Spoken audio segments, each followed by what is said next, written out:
What's up mga idol? Good morning sa inyo lahat. Nandito po tayo sa ating taniman ngayon ay mag-harvest tayo ng okra natin dito. Marami tayong mga okra, mga bunga nila. Namumunga na yung aking mga tanim dito mga idol. Karami to dito idol. Ayun kita yung mga idol. Mumunga sila. Ang lalaki ng mga bunga mga idol. Ngayon haharvestin natin ngayon to. Para hindi na sila maulam na natin mga idol. Yung ating mga okra dito. So mga idol, samahan nyo ako mag-harvest tayo. Yan kita nyo mga idol, ang dami ng okra, ilang piraso sa isang puno mga idol. Ang dami ng bunga natin ng okra ngayon mga idol. Mga ganda ng ating mga pag-harvest ng ating mga tanim. Ang ganda talaga, magaganda, fresh na gulay talaga to, fresh na gulay mga idol.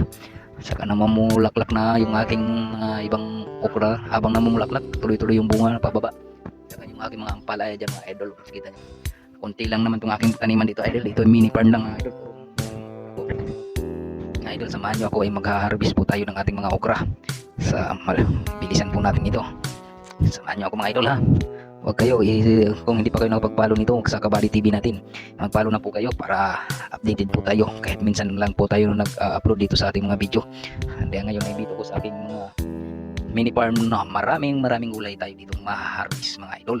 Dahil may kamatis po tayo dyan hindi namumunga mga idol. At saka talong, malapit na rin yung mga talong ko idol. Yan idol, ang talong idol, malapit na rin niya mamunga. Saka yung may puno rin po tayo ng malunggay, masustansya po yan. Saka puno ng kalamismis, saka puno ng kalabasa mga idol. Kapag nakikita nyo dyan mga idol sa video, yan ang kalabasa idol from Korea yan mga idol. Yung kalabasa na idol galing yan sa Korea.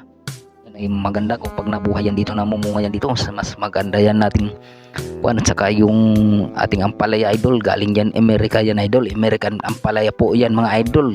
Okay, mag-harvest tayo mga idol ng ating okra.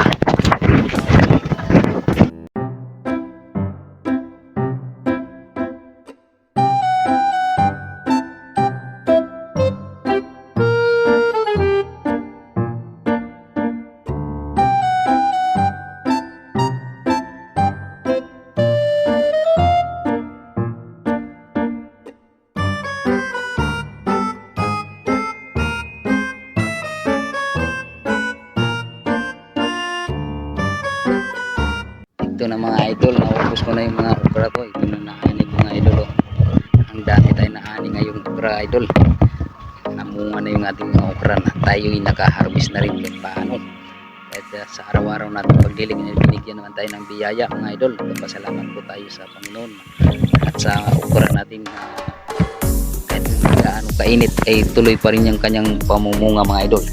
Yung mga idol, dito lang muna ang aking video ngayon dahil ito ay aking lulutuin to idol. Lagyan ko lang to ng lalagayin ko lang to at saka sukat asin mga idol. Masarap na po at to kinilaw na to idol. Salamat mga idol sa pagpapanood sa aking mga video. Kung hindi pa kayo nakapag-follow, mag-follow na po kayo sa aking Facebook page at Kabady TV YouTube channel mga idol. See you mga idol. Shout out sa ating mga idol dyan na nanonood. Bye sa inyo lahat. Thank you po.